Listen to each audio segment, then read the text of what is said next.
and welcome to the show. I'm Doris Mangrum, your host, and this is Education in Our Community. This is Stop the Madness, Practical Ways to Influence the Incarceration Crisis series. And today we're going to be talking a bit about education versus incarceration. And I am ecstatic to have in the studio with me today, you all know him because he's a regular on BETV.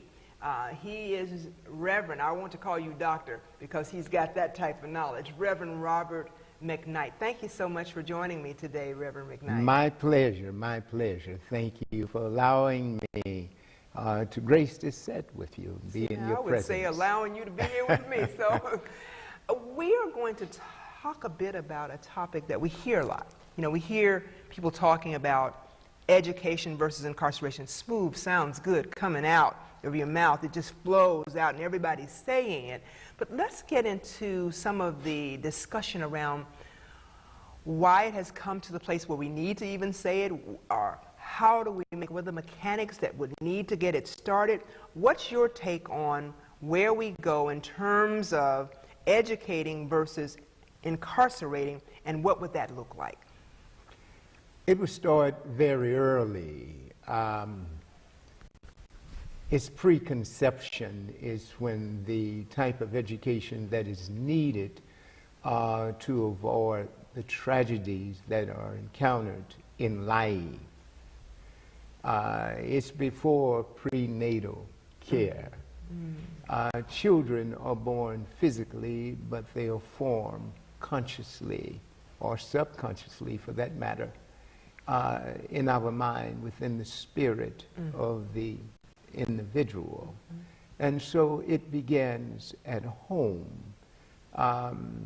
There is a young lady in Atlanta, Sister Lydia Mohammed, who for years did workshops on how to give birth to kings and queens. I think I'm familiar with that, okay. That we gave birth to the world's first kings and queens, nobility, royalty, and that if we accomplish this before there were any design, then certainly we can achieve that same goal again. And when our children go to public schools, they are able now, they have some defense against what the attacks that's going to be launched upon their culture, upon both their culture and their spiritual identity. And so this process of education is a lifelong process. It never ends. We continue to learn, but we continue to educate, even beyond our transition from the planet. The legacy that we leave will educate those coming behind us.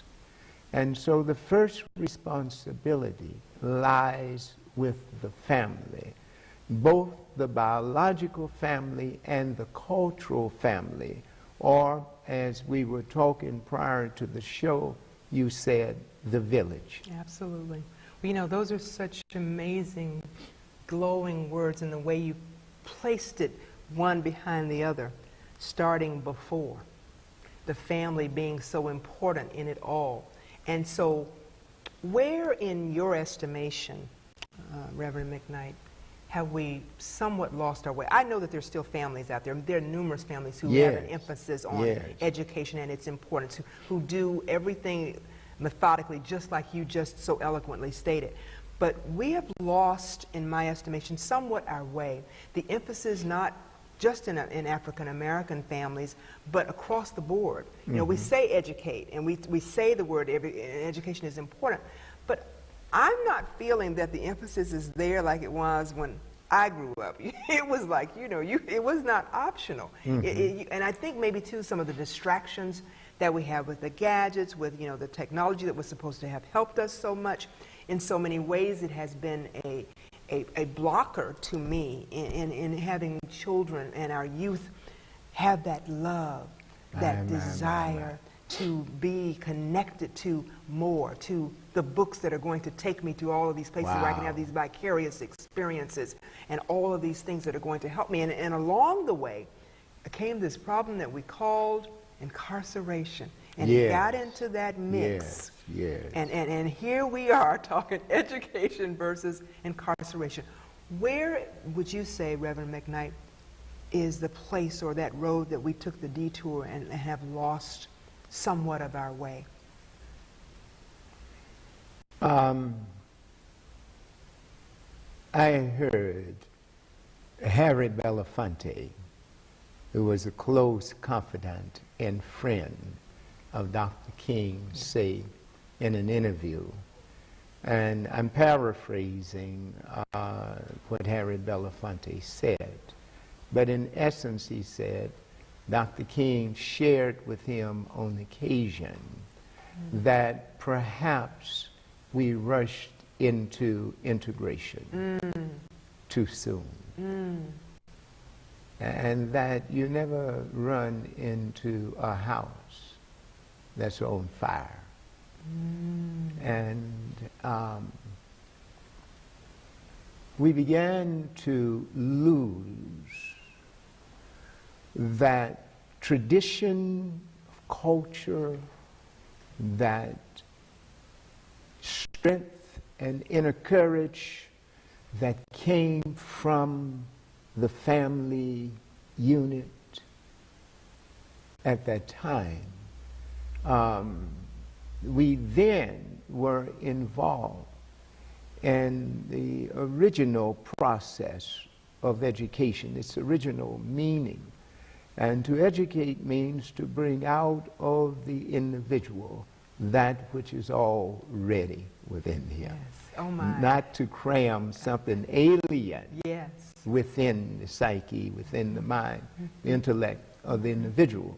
So they come out perhaps knowing more about things externally, but having lost their sense of universal purpose and identity. Oh wow, you're hitting so many things that are coming to my mind. And just recently, I was at an event and there were some young ladies in, early 20s, and we were at this place where this young lady's grandfather's picture was on the wall. And so she was saying, "That's my granddad." And she was sharing to the other lady, "This is my grandfather." And she said, well, why is his picture on the wall? She said, "I don't know, I just know it's my grandfather." She said, "They don't tell us anything anymore. We don't have, I don't know anything about my family." And it just resonated to me because I'd heard some other things from other people, but I just hadn't heard it said that way. I don't know anything about my family. I don't know anything about this. I don't know. And you couldn't grow up back in our day and not know about your family. No. That was a part of it. So what you said just resonated with me when you said that it's not just what you get externally, it's what you bring. Education is what's already in you that is allowed to blossom. And I think that we get into that place where our backs are lifted when we know who we are. And if we haven't been passing that information on as we should, we're now running into this problem where we've got the mass incarceration, we've got the 3 strikes you're out, we've got all of these things that have helped, if you will, to cause this problem on the other side. And now we've got to find this place where we bring back not the balance, but where we tip again where education is as important as it has been. And I think you hit it on the head again with us being able to make people feel good about who they are. Yes. That's crucial. Self-esteem. And here's what I think about self-esteem, and I want you to tell me what you think. I see self-esteem as your right to be here, and because you were born, you have that right. And so everyone comes with an equal amount of self-esteem. Now, the part that most people try to say is the self-confidence. Well, I said I don't have any self-esteem, and I don't feel good about myself. But self-esteem is automatic. Self-confidence comes along with the types of experiences, the things that you get for yourselves, the education that you get, the experiences that you learn that help you feel better about. So if we can begin again to instill in our youth The recognition that you're not here by accident. My. That your self-esteem was built into you, like you were talking about at the very beginning, when your mother, when you were formed in the womb, your self-esteem was there. No matter what you may hear about the circumstances of your birth, because you are here, your self-esteem is intact. You are not an accident. And we begin to lift the backs of our people, of our youth, of our adults in many cases, so that there is a look at myself that I don't want to be incarcerated. I'm a child of the King. I'm a child of the Browns. I'm a child of the Smiths. And we have a legacy of greatness, a legacy of the kings and queens that you talked about. And if we can begin to again instill at that family level, because that's where it all starts, about how important we all are, and we all have an equal right to the planet and the air that we breathe, that's going to be a start. A couple of things. Number one, the late Dr. Chancellor Williams, who is a professor at Howard University, amongst others. I think his last years were at Howard. He authored a book, The Destruction of Black Civilization. And in chapter 6, it deals with the birth of democracy. And it deals with the family. It deals with preparing to become an adult. And society was broken down for children into age grade groups. There were 3 age grades, from birth to about 7, and from 7 to your teens, and then from your teens to when you left the village, both male and female, to go away to prepare for your role in society. Part of the secondary training, it was continuous from primary through secondary.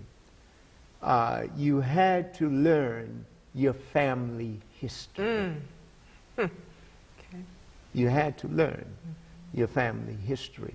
You had to learn the history of your people, the geography. You had to learn about other cultural groups within the community where you live and how you interacted with each other.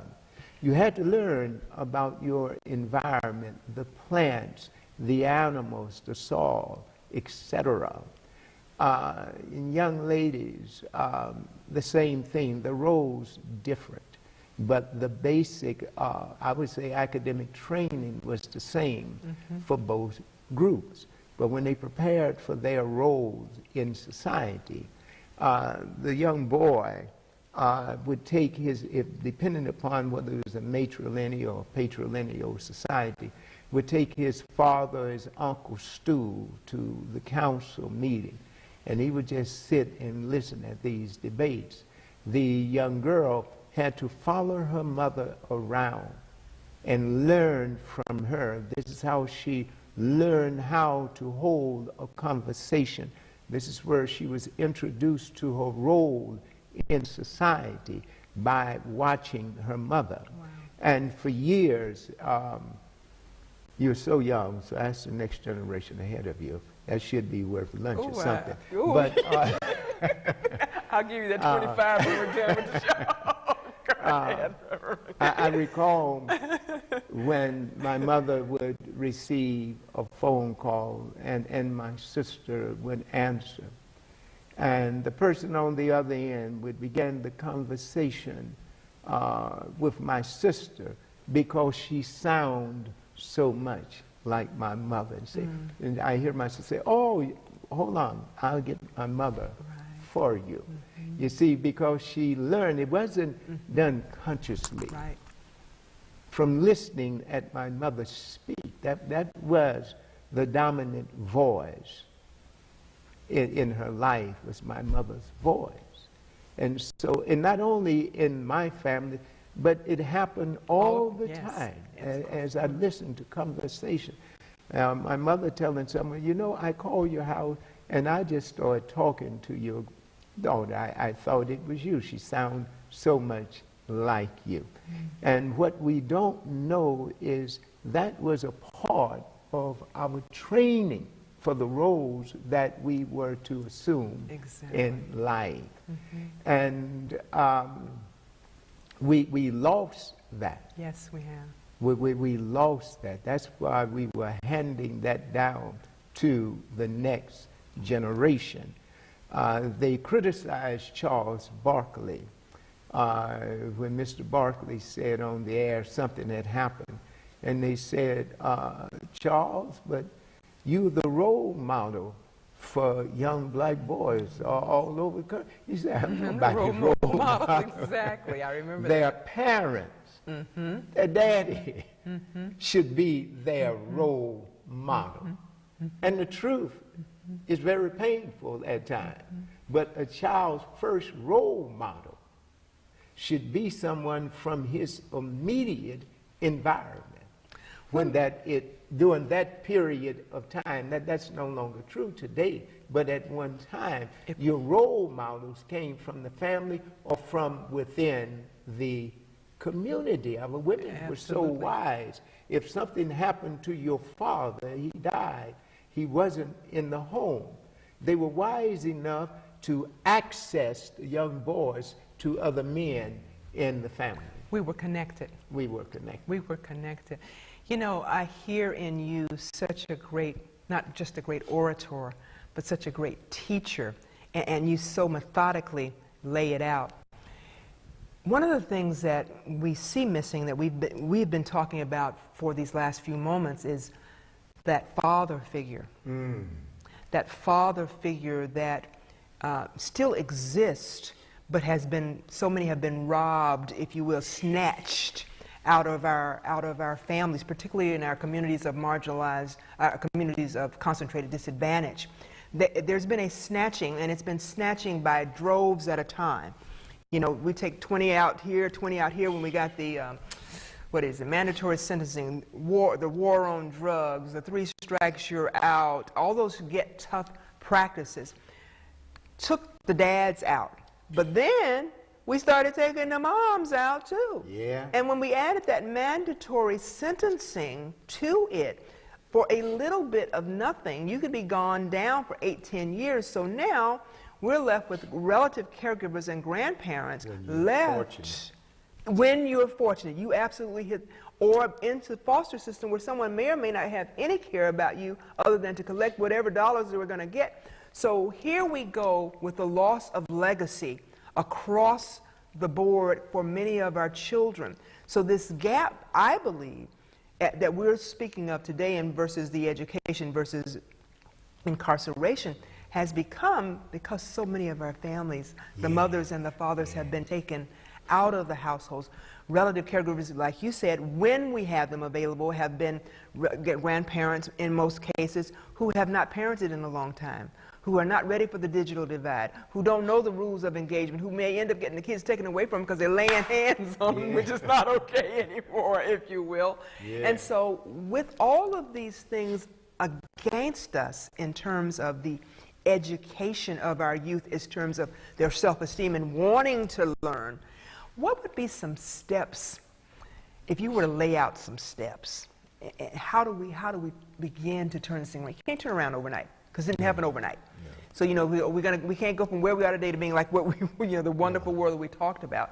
But if there were a set of guidelines, or what next is, that's inappropriate language, but what nexus would we see as far as where do we begin to get us back on track, with education being in the premier place that it should be, along with the self-esteem, the legacy of family? How do we turn that around? When in many cases, particularly in our marginalized families, mom and dad may not have been there or may not be there, and when they come back, they're busy trying to get their own lives together because they've been disconnected for so long. They don't have anything to give because they've been gone for 20, 25 years. So what would be a blueprint, if you will, that you would start and to get us started in turning this thing around? In a classic work, Breaking the Chains of Psychological Slavery, Dr. Naeem Akbar says in the first introduction, it's two, but in the first introduction, he says, no one is going to free us. No one is going to save us, but ourselves. Okay? And I would agree with this observation. I would agree with that. I never will forget the late Dr. Ben Jokanan at a lecture at Laney College, two lifetimes ago, in 1972 or 73. I attended within the late Dr. Richard D. Navis was my colleague, my friend, my neighbor, literally.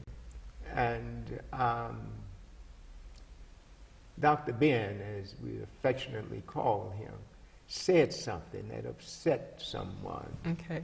And they really wanted to assault him after it was over. What Dr. Ben said, I don't know if he quoted someone, but he said that the woman who gives birth out of love gives birth to life. But the woman who gives birth out of lust gives birth to death.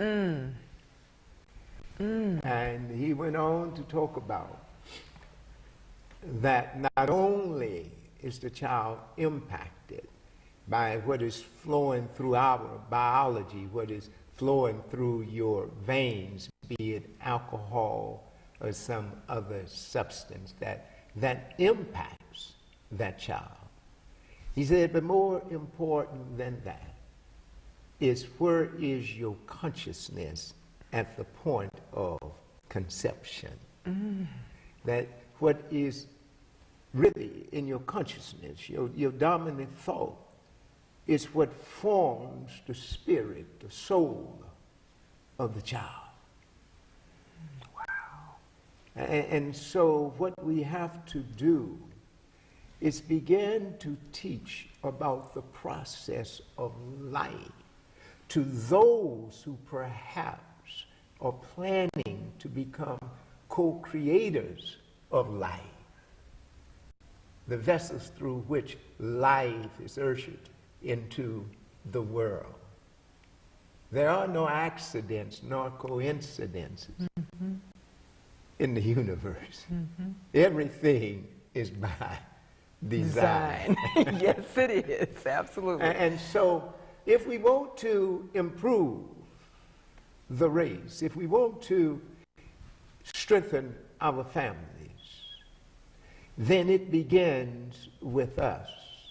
We have to teach the next generation, because within our ancient culture, it says we are responsible for the next 7 generations.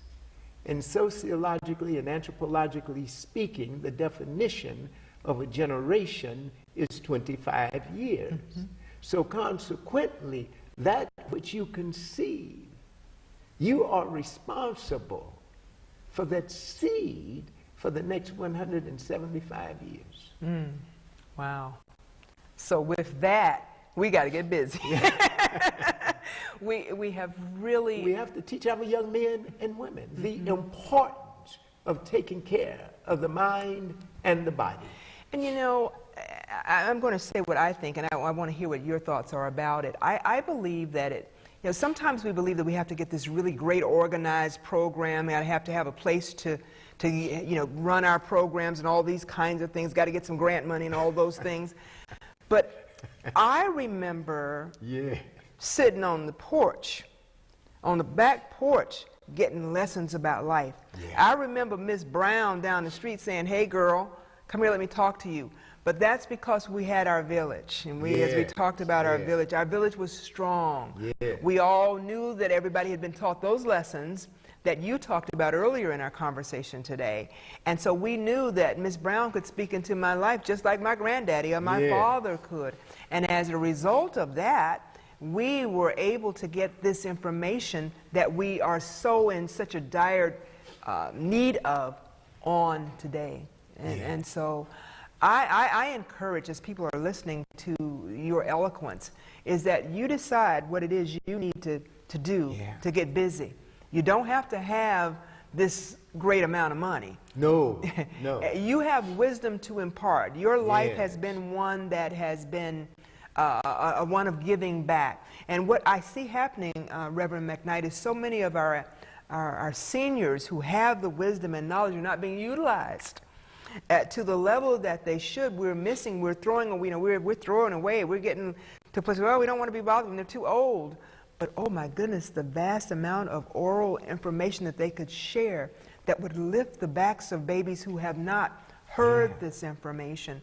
So I encourage anyone who might be looking or listening today to think about what you could do.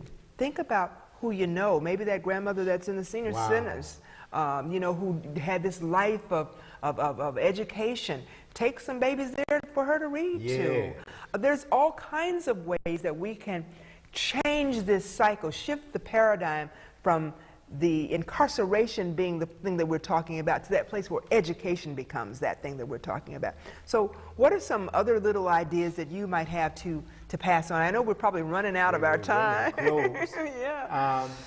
But if I can allude to something that you said a minute ago about the importance of elders, and maybe we'll get a chance to talk about that later on. But elders are the carriers of our files.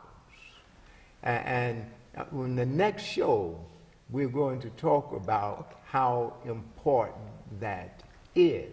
Absolutely. And we have to download these files, these years of experience, wisdom gained from living and not only surviving but thriving and flourishing, because you want to do more than survive. Absolutely. Surviving merely means you're not dead yet. Exactly. You're waiting to be rescued. But we want to talk about that. Whenever we have an opportunity to meet here in the studio again. And we want to invite our audience to tune in and listen for the next time we are together. Absolutely. And we are going to talk about the roles of the elders in building a new society, because we stand upon the shoulders of the generations before us. And until then, we're just going to say so long until next time. Thank you for tuning in.